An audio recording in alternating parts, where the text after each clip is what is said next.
run your election. You run your own election. And I don't know why I'm not showing up. You turn the mic off. Oh, sorry. This mic. Sorry. Oh, I didn't mean to. When I heard it, okay, that's it. And I'm sharing the screen. So do you have the, I have it here. where's the gun? It's right there. I haven't started. We're gonna put meeting out like this. You're not logged in. It's I'm ready to join. okay.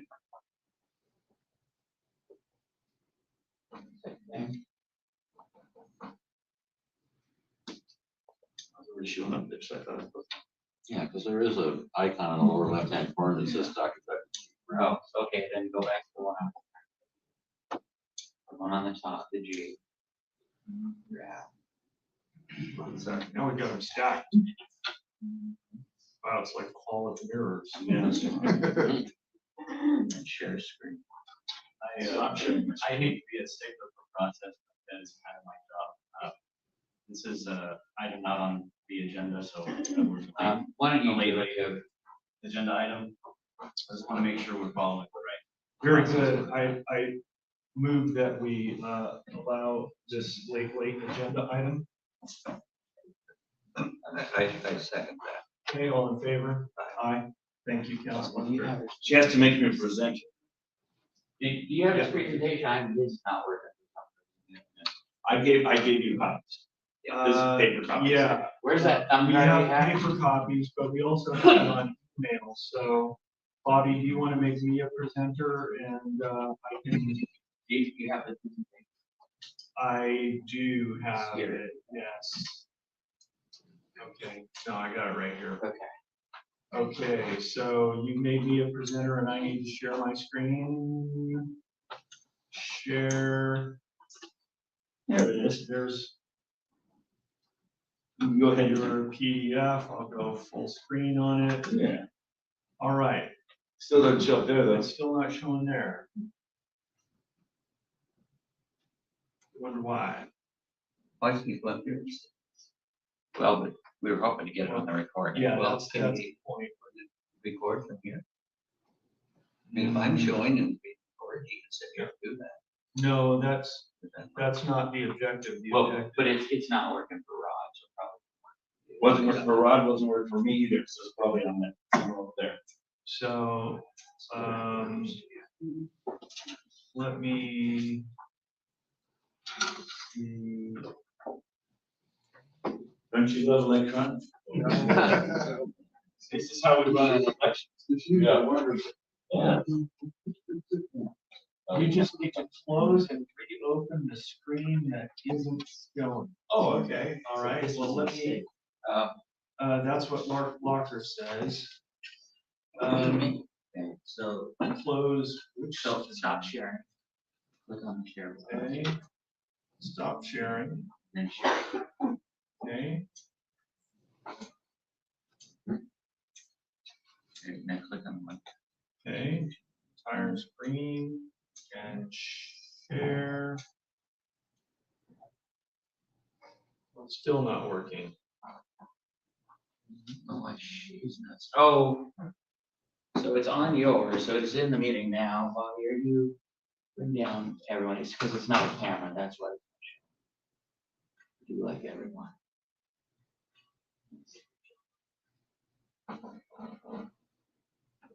Don't know why it's not showing. I apologize. It's on yours now. Okay, well, I suppose regrettably, we're gonna just have to proceed without the benefit of this video share. Well, it's in the meeting. It's just for some reason it's not showing up on her computer. I don't know why. Okay, all right, it's in the meeting, so that's good. So the people on the screen, is that what you're telling me?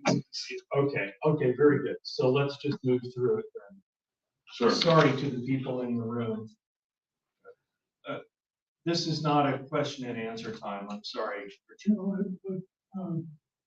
So basically, to conduct the items needed to keep I invite you to ask the question of council after the meeting, but we are operating the meeting within the boundaries of compliance right now. Thank you, though.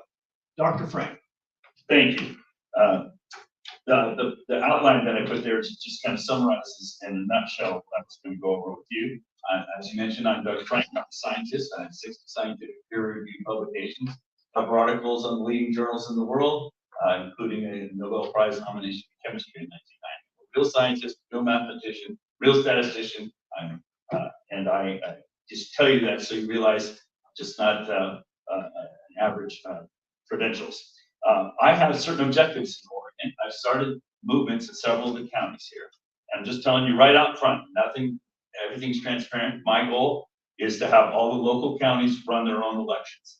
I think the main problem with our elections, the main reason that people don't trust them anymore, is because somebody's running them from far away electronically. I think you should run them locally under your own control, but with your own people. I don't know your county clerk. I just met you today, Commissioner Sweet. I met you before, Rod, but I already like you guys way more and trust you way more than some people far away. I think you trust your own people as well and show respect for one another. I think you could hold a magnificent election by yourselves without state interference. So that's just telling you that's my goal right off the bat. Everything's on the table. What I've done is I've given you some graphs. I've done extensive study of the elections in the state, and all of my data that I'm showing you in these graphs are right out of your Secretary of State website or from your own county website. The first graph, if you could scroll to that second page, and I'll just kind of hold it up like this so people in the audience can kind of see it. The first graph I'm showing you shows your population for the whole state, the amount of people who are registered in the whole state, and the amount of people who turn out in every election. So the blue curve is the 18 and older population, the black curve is who's registered, and the red curve is who's voted. And it's really clear when you look at the elections, you can see the effect of different policies that the state of Oregon has implemented. For example, the most obvious thing that just jumps right out at people when you show this graph is starting in 2014, you have started automatically registering people to vote at the Department of Motor Vehicles, the Department of Health and Human Services. So you'll notice that your voter roll suddenly surged dramatically. Your population didn't surge dramatically, but your voter rolls surged dramatically. And the second graph there on page 2 shows that you have about 640,000 more people registered than is justified by your population. That's about 1 in 4 of the people in your voter rolls don't really belong there. That's automatically put in. And you might say, well, who cares? What's wrong with that? There's really nothing wrong with that if everybody is honest. If having dirty voter rolls is not a problem if everybody's honest. The problem is you mail ballots in the state to everybody who's considered an active voter in your state. And when we go and knock on doors, we find exactly what I've described here statistically, that about 1 in 4 to 1 in 3 of the people in your voter rolls don't belong there. So if I were just kind of use casual language, you're littering the pavement with ballots. They're going somewhere. And the problem with that is if everybody's honest, fine, you put them in the garbage can, but not everybody's honest. And so those ballots could be harvested and they could be used to manipulate elections. And if it was just a few percent, maybe this wouldn't be an issue. But I'm pointing out, no, you've got 1 in 4 to 1 in 3 of the ballot people in your voter rolls don't belong there. So you have really dirty voter rolls. So that's a problem. And so that just showed you the whole state to start with. Now you might say, well, yeah, but we have good people here. And as I travel the country, I hear that story over and over again. People say, well, gee, Dr. Frank, yeah, we know the state's messed up, but our county, we have good leaders, commissioners, good clerks. We trust our people, so we think our elections are good. Problem with that point of view is it shows you don't understand what the problem is. The problem is you aren't controlling your election. The state is controlling your election. And so as evidence for that, I showed you your own graph. That's on page 3. You can scroll down, you'll see it's election history for Coos County, Oregon. You'll notice you have the same, keep going down a little more in that scroll. You have the same surge yes, there it is. You have the same surge in your county that is in the rest of the state. And it's not just you. The bottom graph on that page 3 shows that every single county in your state has that same surge. All of your populations did not all surge in tandem. That is a direct policy, a consequence of the state policy. If your local clerks were in charge, the voter rolls in every county would go up and down depending on the population and how busy the clerks are. But it's clear And I've given you the evidence here from your own state, Secretary of State website, that all of your counties are suddenly surging in the voter rolls. And now you're to the point where Judicial Watch has recently contacted you as a state, said you're out of compliance with HAVA, Help America Vote Act 2002, that your voter rolls are exceedingly dirty, and they'll win that lawsuit. I've seen them have that lawsuit all over the country. They win it everywhere they go because you are out of compliance now. Your voter rolls, a typical healthy voter rolls has between 60 to 70% of your voting age people in it, and you're now over 100%. That's a problem.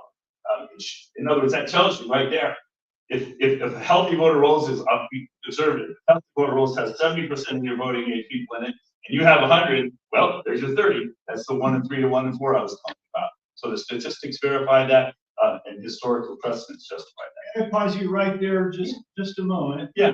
And insert that a couple of years ago, Dr. Frank generated walk lists of suspected phantom voter addresses. And my wife and I took one of those lists and went and knocked on doors. And what a phantom voter is someone who's registered at a particular address to vote, who's voted at that address, and yet is unknown at that address. The first 7 doors out of 7 that we knocked on, that is precisely what we found. People who had voted in the most recent election, which at that point was 2020, who had voted in 2018, who had voted in 2016, who were unknown at the addresses where we knocked. That's our personal experience with the with where this data needs to go. I'll restart you now. You have 11 minutes left. Thank you. I appreciate that. I find this everywhere in the country. I've been in 48 states, 800 counties in person, and I've done analysis down to the precinct level in over 3,143 counties. So I'm very familiar with this issue, and what Commissioner Taylor pointed out. I know mathematically and algorithmically, I know how to concentrate and find the fraud in your county, and sure enough, when we knock on the doors, we find exactly that. Let me just take your example because I appreciate your interjection there. Think about it. There's somebody voting from an address who doesn't exist. Okay, that ballot neutralized your ballot. It nullified your ballot. And you study hard, you donate money to campaigns, you knock on doors to root for your candidate, left or right, and all that work you've done is being nullified by people who are cheating. Why are people cheating? Because you're using a system that you're not controlling.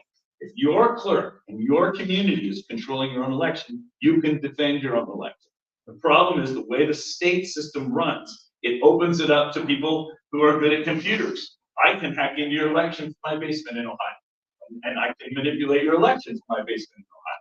That's not what you want. You want to be able to run your own election locally. And the way to do that, the simple way to do that is to bring it back under local control. And the simplest way to do that is simply to go on paper. Have a paper poll book, have the paper ballots, the citizens count on themselves, everything is screened and policed by yourself. It's very simple, it's very cheap. You're talking about your budget. When I was in Shasta County last year, who recently did this, they had 75,000 voters. They saved $250,000 a year on their budget. Okay, by getting rid of the election machines. Hey, there you go. You want to fix your budget shortfall? Have your citizens count your ballots instead of buying the machines. As further statistical evidence on page 4, I show that your county is behaving just the same as all the rest of the counties. And all I'm really doing is showing you that all the elections are centrally controlled. They're being centrally controlled by the state, not by the locals. One last graph that I would show, just because I have a limited time here. And by the way, I'd be delighted to come back anytime and do work sessions with your county. I've got several counties in Oregon that are engaging this strategy, and so I expect to be back, and I'd be delighted to meet with you. Look at the last graph on page 5. That shows your county turnout in the 2020 election. And this is the sort of graph I make that tells me statistically where the smoke is so I can find the fire. Look at, essentially, everybody in your county is registered 60 and older. Essentially, everybody's registered according to the population estimates, and everybody's voting. So you have basically, I mean, it's a round number, but basically 100% of everybody 65 and older in your county is voting. that seems preposterous. I think any rational person would say that can't be right. And I agree, it can't be right. And that's just further evidence that your voter rolls are, that your elections are stuff.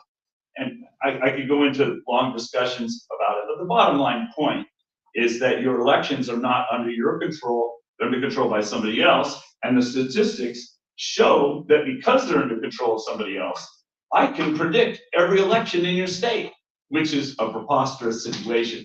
And they've made documentaries about my work, and with respect to that, it's quite shocking. One last item I bring to your attention is on the last page. I did a voter roll churn analysis. So what do I mean by that? I took a snapshot of your voter rolls in January of 21, January of 22, January of 23, and March of 24. So it's a 3-year span, and I have 4 copies of your voter rolls. And I compared rolls to rolls, and that's what this table summarizes. And what is shocking to discover is that 40% of the people in your rolls have changed in the last 3 years. We call that a 40% churn. Let me explain what I mean by that. Let's say you have 100 people in your county, and 10 people move out, and then 10 people move in. So that's 20 changes out of 100. We call that a 20% churn.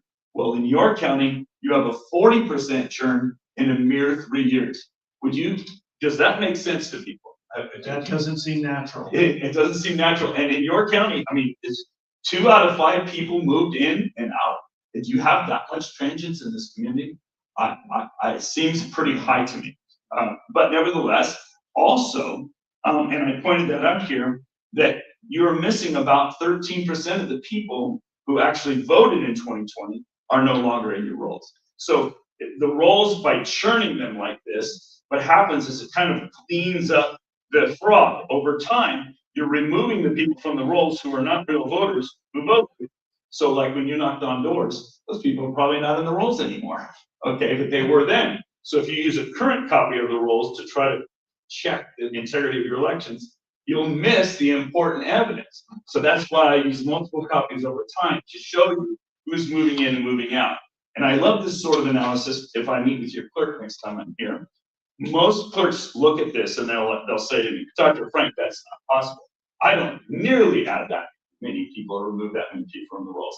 And me and my staff, we work very hard to keep the rolls clean, we work very hard, but there's no way that can be right, Dr. Frank. And so what I do then is I simply say, well, here are the 1,000 they added last year, here are the 1,000 that they removed. And the clerks are just, they have no idea this is happening to them. And it's because the voter rolls are controlled by the state. And that's the core problem. If you'll bring that back home under your own control, then I think you'll have trustworthy elections again, and that's my objective. How many minutes do I have left, or am I done? We got 3. 3. So I think I've kind of summarized in brief with the data I've given you, and that's just a start. Obviously, I've just summarized it.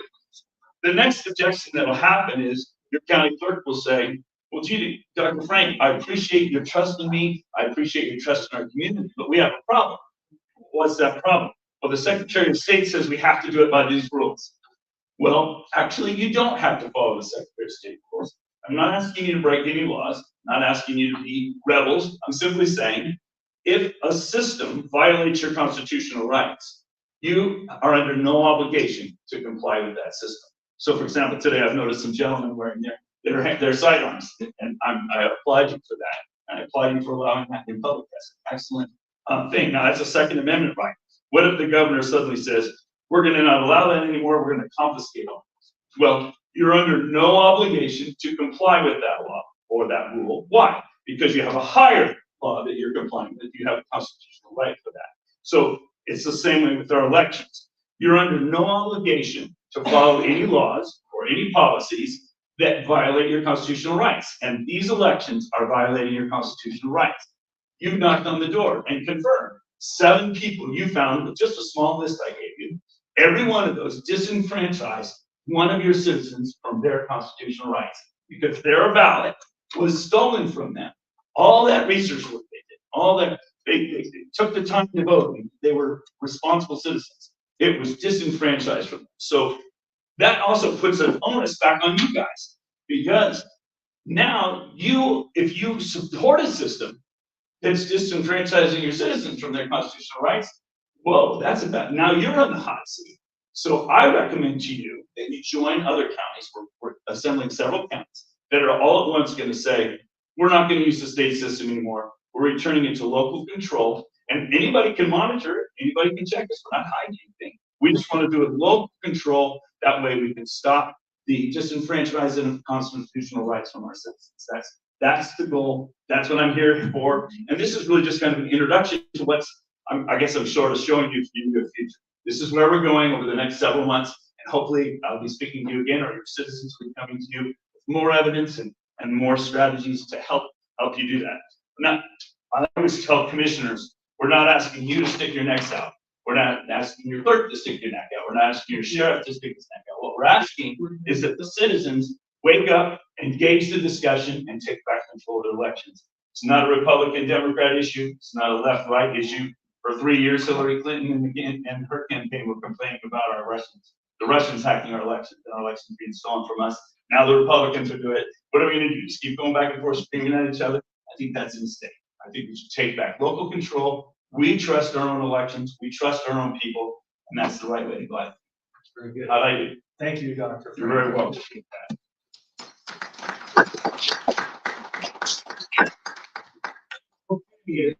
Rod, can I address something real quick? Please, Darius.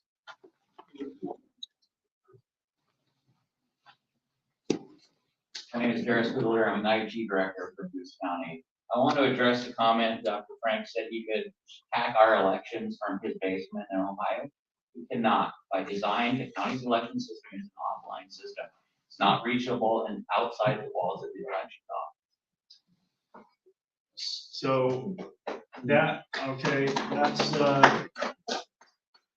I know that there will be further discussion on that question, Darius, and I anticipate that discussion to take place in a work session to follow. Is that a fair assessment, Dr. Frank? I think so. I could refer him to the civil case in Washington County that also uses the clear ballot system, where it was proven in court that even the machines that are behind the air gap that he's talking about, the county clerk there admitted that she's the one who turns the modems on that allow them to communicate.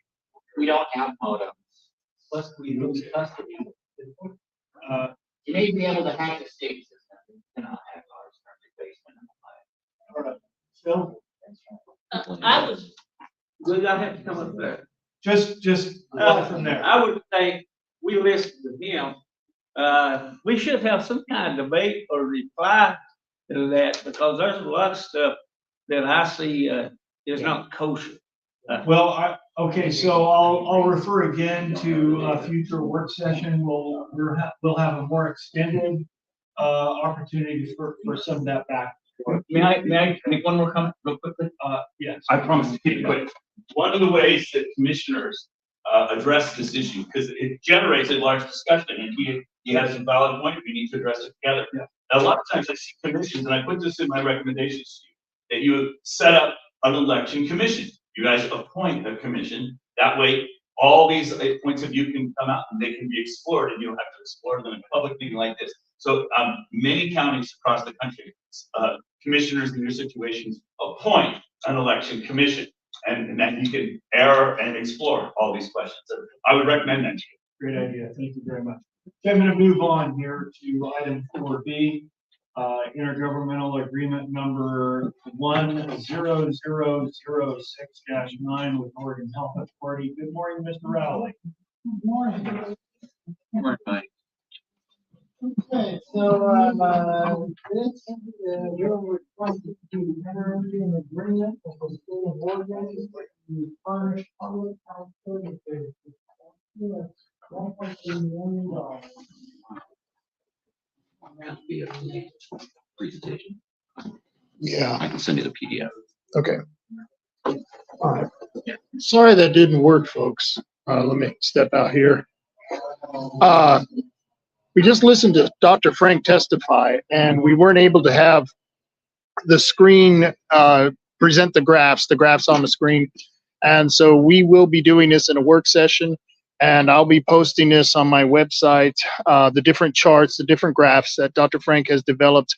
And we'll be putting that up because this is a conversation that we're going to be having for a long time And I hope you keep up with this because I'm just starting the documentation of this story. It's going to be something that's going to continue for a little while here. So thank you for tuning in. And until next time, carry on, America. Carry on.